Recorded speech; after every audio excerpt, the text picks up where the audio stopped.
할렐루야. 오늘도 주님을 의지하고 주님과 동행하는 하루가 되시기를 축복합니다. 오늘 말씀을 보면 성막을 짓는 일에 쓰임받은 사람들의 이름과 그들의 역할에 대하여 기록하고 있습니다. 먼저는 이다말인데요. 이다말은 아론의 네 번째 아들로 그는 성막을 짓는 그 자재를 관리하는 일을 했습니다. 그런가 하면 부살렐은 금, 은, 놋, 또 조각목 같은 나무들로 성막에 필요한 물건들을 만들었습니다. 또 오홀리압은 부살렐이 만든 물건에 모양을 조각해 놓거나 천에 실로 술을 놓는 그런 일을 했습니다. 다 각자의 재능이 있었고 역할이 있었습니다. 그 각자 자신의 역할을 잘 감당했기 때문에 성막을 건축하는 하나님의 뜻이 이루어지게 되었습니다. 이게 오늘 말씀의 내용인데요. 이 말씀이 우리에게 주는 첫 번째 음성은 이것입니다. 하나님의 뜻은 사람을 통해 이루어진다는 것입니다. 우리는 우리의 삶에 하나님의 뜻이 이루어지기를 기도합니다. 또 기대하죠. 근데 하나님의 뜻은 어느 날 우연히 하늘에서 이렇게 뚝 떨어지는 것이 아닙니다. 하나님의 뜻은 사람, 즉 나를 통해 이루어집니다. 하나님의 일꾼들이, 하나님 세운 사람들이 자신의 역할을 잘 감당해서 성막을 지은 것처럼 우리가 우리 역할을 잘 감당할 때 하나님의 뜻이 우리의 가정에, 내 삶에, 우리의 삶의 지경에 이루어지게 되는 것입니다. 그렇기 때문에 우리는 막연하게 하나님의 뜻을 구하기만 할 것이 아니라 먼저 내가 감당해야 될 역할이 무엇인가를 생각하고 그 역할을 감당하려고 해야 됩니다. 가정에 하나님 뜻이 이루어지기 원하신다면 여러분 가정에서 내가 무엇하는 게 하나님 뜻인가를 생각해 보십시오. 그 일을 할 때에 여러분의 가정에 하나님의 뜻이 이루어지게 될 것입니다. 우리의 삶도 마찬가지입니다. 내가 하나님의 백성으로 살아가야 할 길을 보고 그 길을 걸어갈 때에 그 길 위에서 우리는 하나님의 뜻이 이루어지는 것을 보게 될 줄로 믿습니다.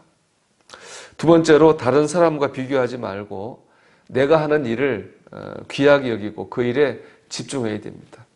오늘 본문을 보면 이다말이나 부살렐이나 오홀리압이나 그 맡은 일이 있었습니다. 그 일은 서로 달랐습니다. 다름은 있었는데 거기에 귀천은 없었습니다. 건축 자재를 관리하는 일이나 물건을 만드는 일이나 그 물건의 모양을 새겨놓은 일이나 다 하나님이 쓰신 일이고 다 귀한 일이었다는 말입니다. 하나님께 쓰임받는 일에는 귀하고 천한 것이 있을 수가 없습니다. 다 소중하고 또 다 귀합니다. 그러므로 다른 사람과 비교할 필요가 없습니다. 내가 지금 맡은 일이 소중합니다. 그리고 그것을 우리가 잘 감당하는 일이 중요하니까 우리는 그 일에 집중해야 됩니다. 한 아이가 성탄절 연극을 하는데 별 역할을 맡았습니다. 그 별은 이제 동방박사가 별을 보고 아기 예수님께 경배하러 오지 않습니까? 바로 그 동방박사를 인도하는 별입니다. 근데 별 역할을 맡은 아이는 굉장히 불만이 많았습니다. 왜냐하면 별은 대사가 한마디도 없잖아요. 그렇다고 해서 뭐 행동이 있는 것도 아니고 그냥 별에 가만히 서 있어야 됩니다. 그러니까 그걸 맡은 아이가 굉장히 싫어할 수밖에 없겠죠. 그럴 수 있습니다. 그런데 여러분, 만약에 그 별이 없다면 어떻게 되겠습니까? 그 별이 없다면 동방박사들은 예수님께로 가는 길을 찾지 못했을 겁니다. 방황하다가 결국 예수님을 만나지 못하고 돌아갔을 것입니다. 별은 아무것도 안 하는 것 같지만 굉장히 중요한 역할을 하는 거죠. 여러분, 세상 사람의 눈으로 바라보지 마십시오. 하나님의 눈과 세상의 눈은 다릅니다. 그렇기 때문에 우리는 오늘 세상의 눈으로 다른 사람을 부러워하거나 비교하는데 우리의 에너지를 낭비해서는 안 됩니다. 오직 내게 지금 주신 사명, 내가 맡은 역할을 잘하는 일에 집중해야 됩니다. 그럴 때 우리의 생각에 넘치게 역사하신 하나님께서 우리의 삶 가운데 일하시는 것을 우리가 경험하게 될 줄로 믿습니다. 마지막으로 함께하는 사람을 귀하게 여겨야 됩니다. 본문을 보면 혼자 힘으로 성막 짓지 않았습니다.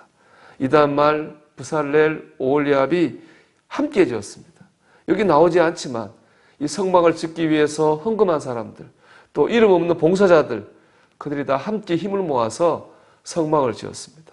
함께 할 때에 하나님의 뜻이 이루어졌습니다. 이 함께가 참 중요합니다. 우리는 이 중요함을 잊어서는 안 됩니다. 후안 칼로스 오르티즈 목사님의 책 중에 우린 아무렇게나 뒹굴고 있는 벽돌더미가 되어서는 안 됩니다. 라는 책이 있습니다. 이 책에 뭐 이런 내용이 있습니다. 때로 우리는 다른 사람과의 관계 속에서 그 형제가 나에게 상처를 입혔어 라고 말합니다. 실제로 이런 일은 우리가 맺고 있는 인간관계 속에서 종종 일어난 일입니다. 그런데 가만히 생각해 보면 인간관계뿐만 아니라 우리 몸에서도 상처를 주고받는 일이 생깁니다. 대표적인 예가 우리가 실수로 이로 혀를 깨무는 경우입니다. 굉장히 아프죠. 근데 여러분 그렇다고 해서 혀가 야 벤치 좀 가져와 이를 뽑아버려야 되겠다 라고 말하지는 않습니다. 왜 그렇습니까? 혀와 이는 한 몸이기 때문에 그렇습니다. 혀는 이 사실을 잘 압니다. 지금 이가 나를 아프게 했지만 그래도 이가 꼭 필요해 라고 하는 것을 혀는 알고 있습니다. 그렇기 때문에 혀는 이를 용서하는 거겠죠. 여러분과 함께 관계를 맺고 있는 사람 중에 여러분 아프게 하는 사람이 있을 겁니다. 아마 가장 가까이 있는 가족도 그럴 수 있겠죠. 그런데 여러분 우리 그 아픔만 생각해서는 안 되고 함께라는 생각을 해야 됩니다. 함께 할 때 할 수 있거든요. 저도 이제 같이 새벽 예배를 드리며 녹화하다가 혼자 이렇게 지금 녹화하고 있는데 훨씬 어렵습니다. 함께 뭔가 할 때 훨씬 쉽다고 하는 것을 다시 느끼게 되는데요. 여러분 함께를 이루고 유지하는 것을 귀하게 여기십시오. 그럴 때 여러분 함께하는 그 가정이든 회사든 그 공동체 안에서 하나님의 뜻을 경험하게 될 것입니다.